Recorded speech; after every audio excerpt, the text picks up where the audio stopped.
Our guest today is on the front lines of the community response. Jay Quaintance is the president of SUNY Sullivan. Jay, thank you so much for joining us today for Sullivan 180 Presents Take 5. How are you doing?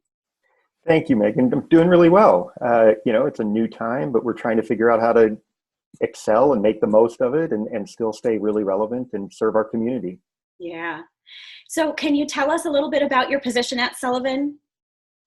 Sure. So as president of SUNY Sullivan, I'm ultimately responsible for every bit of the operation of the place. And in the best of times, it's a challenge. It's a complex organization. We're the only point of post-secondary education in Sullivan County, which means that not only are we responsible for maybe the first step to college or workforce training, but we're also a community resource in a way that counties that have, or areas that have multiple colleges wouldn't have to rely on one for. So what does the day-to-day operation look like if I'm a student and knowing that graduation is coming up? How has the day-to-day changed?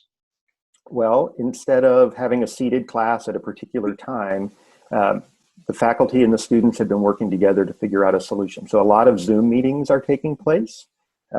They are coordinated with timing. Many of them are doing them at the same time that their class was normally scheduled, so that it doesn't, it kind of keeps a regular rhythm going with that.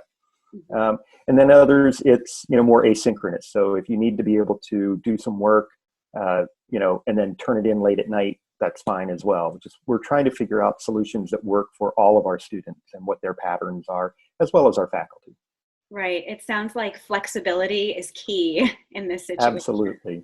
So there are people that have to go to the building periodically just to do essential services, but we're really trying to not be on site as much as possible. Although the community garden is open and people can go and still tend their gardens, and the New Hope farm is still in process because it's coming up on planting season, and New Hope community really relies on the produce that's produced there for serving their clientele.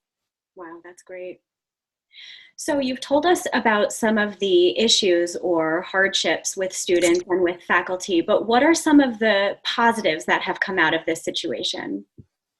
It's interesting because maybe every cloud has a silver lining, I don't know, but it really has brought people closer together and a greater sense of community. One of the things that I heard on a call yesterday, we were talking about the dorm students and how disconnected they feel from the institution at this point. They're back in their home communities.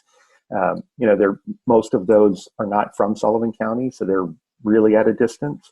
But our staff has been reaching out to them, and our residence hall staff has been calling them at least once or twice a week, just checking in. And initially those calls were really about, just making sure you're okay, touching base, making sure that they don't lose track of their academics, making sure that, we have a plan for them to be able to pick up the remainder of their possession.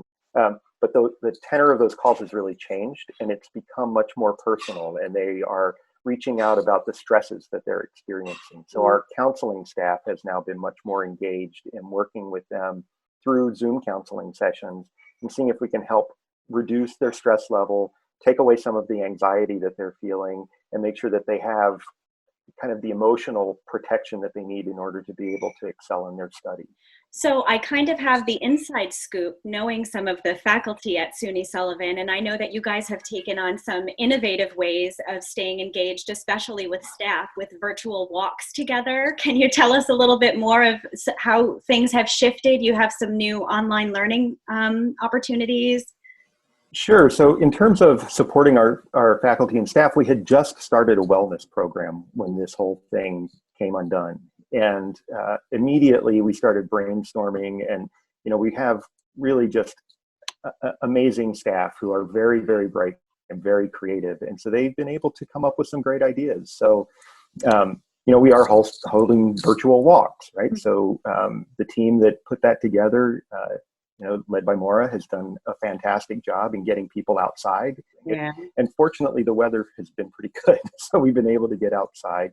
And we also, at that same time, we were starting we were moving to a smoke-free campus, a tobacco-free campus.